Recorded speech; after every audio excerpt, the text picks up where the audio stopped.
అందరికీ నమస్కారం అండి. ఆంధ్రప్రదేశ్ రాజకీయాలు అత్యంత ఆసక్తిని రేకెత్తించిన పులివెందుల జడ్పీటీసీ ఉప ఎన్నిక ఈ రోజుతో పోలింగ్ ముగిసింది. దశాబ్దాలుగా వైఎస్ కుటుంబానికి కంచుకోటగా ఉన్న ఈ నియోజకవర్గం ఈసారి మార్పు బలంగా వచ్చిందని క్షేత్రస్థాయి నివేదికలు స్పష్టం చేస్తున్నాయి.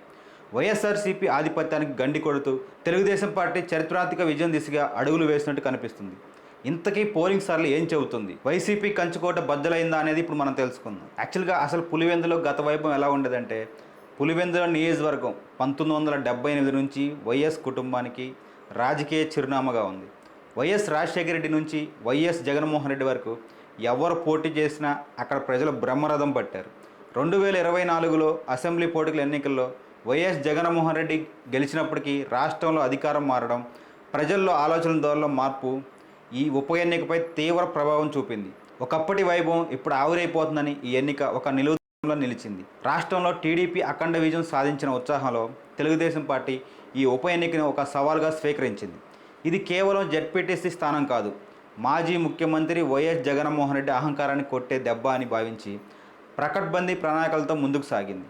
సరైన అభ్యర్థి ఎంపికల్లో సగం సక్సెస్ అయింది. టీడీపీ పార్టీ బీటెక్ రవి సతీమణి గారిని అభ్యర్థిగా నిలబెట్టి బలమైన సామాజిక వర్గ సమీకరణాలకు తెరలేపింది. ఇది స్థానికంగా పార్టీకి భారీ మైలేజ్ ఇచ్చింది. పులివెందుల అభివృద్ధి మా బాధ్యత అనే నినాదాన్ని టీడీపీ ప్రజల్లోకి బలంగా తీసుకెళ్లింది.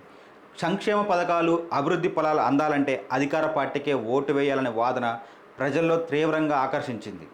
ఇక ఓటర్ల విజ్ఞతతో అభివృద్ధి వైపు మొగ్గి చూపినట్లు స్పష్టమైంది. ఇక వైఎస్ వివేక హత్య కేసు ప్రభావం కూడా దీని మీద పడినట్టు మనకు అర్థమవుతుంది. ఈ ఎన్నికల్లో వైసీపీని ముఖ్యంగా వెంటాడింది డాక్టర్ వైఎస్ సునీతారెడ్డి. ఆమె ఆవేదన, న్యాయం కోసం ఆమె చేస్తున్న పోరాటం ప్రజల్లోకి బాగా వెళ్ళింది.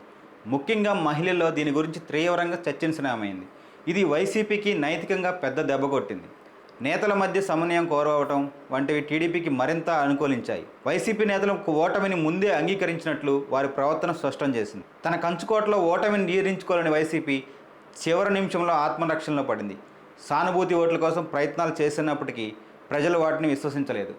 దశాబ్దాల కుటుంబ పాలన కంటే భవిష్యత్తు అభివృద్ధికే, న్యాయానికే ఓటు వేయాలని పులివెందుల ప్రజలు నిర్ణయించుకున్నారు. వైసీపీ నేతల బెదిరింపులు, ప్రలోభాలు ప్రజలు మార్పు సంకల్పం ముందు నిలవలేకపోయాయి. ముఖ్యంగా నిన్న పోలింగ్ కేంద్రాల వద్ద ఓటర్లు బారులు తీరారు. ముఖ్యంగా మహిళలు, యువత పెద్ద సంఖ్యలో ఓటింగ్లో పాల్గొనడం మార్పుకు స్పష్టమైన సంకేతం. పోలింగ్ సరళిని బట్టి చూస్తే టీడీపీ అభ్యర్థి భారీ మెజారిటీతో గెలవడం ఖాయమని రాజకీయ విశ్లేషకులు ధీమా వ్యక్తం చేస్తున్నారు. ఈ నెల 14వ తేదీన ఫలితం వెలువడటం అధికారమే, కానీ పులివెందుల ప్రజలు తమ తీర్పును ఇప్పటికే స్పష్టం చేశారు.